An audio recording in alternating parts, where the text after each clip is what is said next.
नमस्कार। 19वीं सदी का भारत, जरा सोचिए कैसा रहा होगा वो दौर।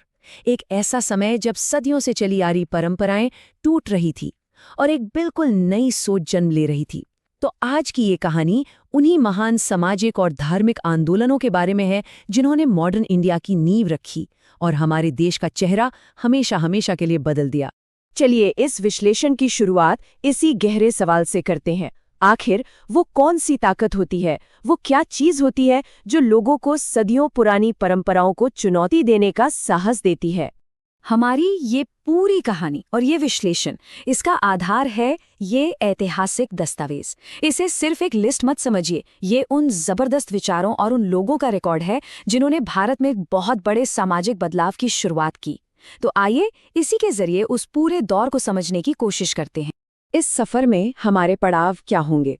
सबसे पहले हम उस दौर के माहौल को समझेंगे, फिर मिलेंगे उन पहले सुधारकों से, फिर देखेंगे कि कैसे ये जागृति एक लहर बन गई, फिर जानेंगे कि कैसे इन विचारों ने कानून की शक्ल ली और आखिर में बात करेंगे इनकी स्थायी विरासत पर। तो चलिए शुरू करते हैं पहले पड़ाव से और समझते हैं कि वो कौन सा माहौल था जिसने इस सामाजिक क्रांति के लिए जमीन तैयार की। जरा कल्पना कीजिए 19वीं सदी के भारत की। ये वो दौर था जब कई पुरानी सामाजिक प्रथाओं पर, रीति रिवाजों पर सवाल उठने लगे थे। समाज ना एक तरह से एक चौराहे पर खड़ा था, जहां एक रास्ता पुरानी जकड़ी हुई परंपराओं की तरफ जाता था और दूसरा एक नए आधुनिक भविष्य की ओर। और बस यहीं से सुधार की जरूरत महसूस होने लगी। और इस बदलाव की मशाल को थामने के लिए कुछ बहुत ही साहसी लोग आगे आए। आइए अब जानते हैं इन शुरुआती सुधारकों के बारे में। इस कहानी में जो सबसे पहला और शायद सबसे बड़ा नाम आता है वो है राजा राम मोहन रॉय का। उन्हें आधुनिक भारत का जनक भी कहा जाता है। जानते हैं क्यों? क्योंकि वो पहले इंसान थे जिन्होंने तर्क और मॉडर्न सोच के दम पर एक ऑर्गेनाइज तरीके से सामाजिक कुरीतियों के खिलाफ आवाज उठाई। उन्होंने स्थापना की ब्रह्म समाज की। अब ये सिर्फ कोई पूजा पाठ या आध्यात्मिक संगठन नहीं था। इसका असली मकसद था समाज में फैली कुरीतियां जैसे सती प्रथा और मूर्ति पूजा, उनका जमकर विरोध करना और एक तर्क पर आधारित समाज की नींव रखना। और ये सब शुरू हुआ साल 1828 में। ये तारीख भारतीय सामाजिक सुधार के इतिहास में एक मील का पत्थर है, एक टर्निंग पॉइंट। तो राजा राम मोहन राय ने जो चिंगारी जलाई थी वो धीरे धीरे मशाल बनने लगी। उनके बाद देवेंद्रनाथ टैगोर ने 1839 में तत्वबोधिनी सभा की स्थापना करके इस काम को और आगे बढ़ाया। इससे पता चलता है कि सुधार का ये जो आइडिया था ना, वो धीरे धीरे जोर पकड़ रहा था। तो 1828 में सुधार का एक बीज बोया गया जो 1839 तक एक छोटा पौधा बना। लेकिन असली तूफान तो अभी आना बाकी था। एक बहुत बड़ी लहर जो 1870 के दशक में उठने वाली थी। और अब हम उस दौर में पहुंचते हैं जब ये सुधार आंदोलन कुछ गिने चुने लोगों तक ही सीमित नहीं रहा, बल्कि पूरे देश में एक लहर की तरह फैल गया।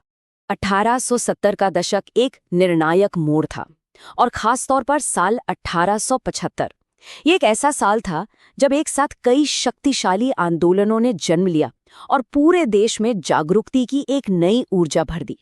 और कमाल की बात देखिए, 1875 में ही दो बड़े संगठन सामने आए। एक तरफ दयानंद सरस्वती का आर्य समाज, जिसने वेदों की ओर लौटो का नारा दिया, और दूसरी तरफ मैडम ब्लावत्स्की की थियोसॉफिकल सोसाइटी, जो भारतीय दर्शन और पश्चिमी रहस्यवाद का एक मेल थी। एक ही साल में इतने अलग अलग विचारों वाले आंदोलनों का उठना ये दिखाता है कि समाज में बदलाव की इच्छा कितनी ज्यादा बढ़ चुकी थी। और ये लहर यही नहीं रुकी। 1897 में स्वामी विवेकानंद का रामकृष्ण मिशन आया, जिसका मानना था कि मानवता की सेवा ही ईश्वर की सच्ची पूजा है। फिर 1905 में गोपाल कृष्ण गोखले की servants of India society I, जिसका मकसद था देश सेवा के लिए समर्पित लोग तैयार करना।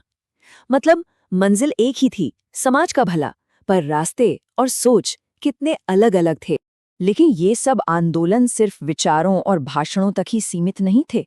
इनका सबसे बड़ा और ठोस असर तब दिखा जब ये विचार कानून की शक्ल में ढलने लगे। ये बात बिल्कुल सही है।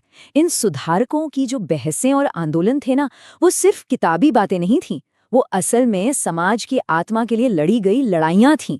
जिनकी वजह से वो कानूनी सुधार हुए जिन्होंने लाखों लोगों की जिंदगी बदल दी। और ये हैं वो ऐतिहासिक जीतें। 1829 सती प्रथा का अंत। ये राजा राम मोहन रॉय जैसे सुधारकों के दशकों के संघर्ष का नतीजा था। फिर 1843 में दास प्रथा का अंत हुआ और 1856 में विधवा पुनर्विवाह को कानूनी मान्यता मिली। ये सिर्फ कानून नहीं थे, ये एक नए और ज्यादा मानवीय समाज की तरफ हमारे पहले कदम थे। तो इन सब आंदोलनों ने हमारे लिए क्या छोड़ा, आज के समय में उनकी विरासत कितनी मायने रखती है, चलिए इसे भी समझते हैं। अगर हम इसे संक्षेप में देखें तो इन सुधारकों ने सबसे पहले तो उन कुरीतियों को चुनौती दी जिन पर कोई सवाल उठाने की हिम्मत तक नहीं करता था। उन्होंने सामाजिक न्याय और हर इंसान की गरिमा के लिए लड़ाई लड़ी। असल में उन्होंने ही आधुनिक भारत की नींव रखी। और सबसे बड़ी बात, उन्होंने ये साबित कर दिया कि कुछ जुनूनी और समर्पित लोग भी पूरे देश की सोच बदल सकते हैं। और आखिर में ये सवाल हमारे लिए है कि जिन सुधारकों की हम बात कर रहे हैं, उनका वो साहस, वो दृष्टि क्या आज भी हमारे समाज में जिंदा है? और अगर है तो किन रूपों में है? इस पर सोचना बहुत जरूरी है।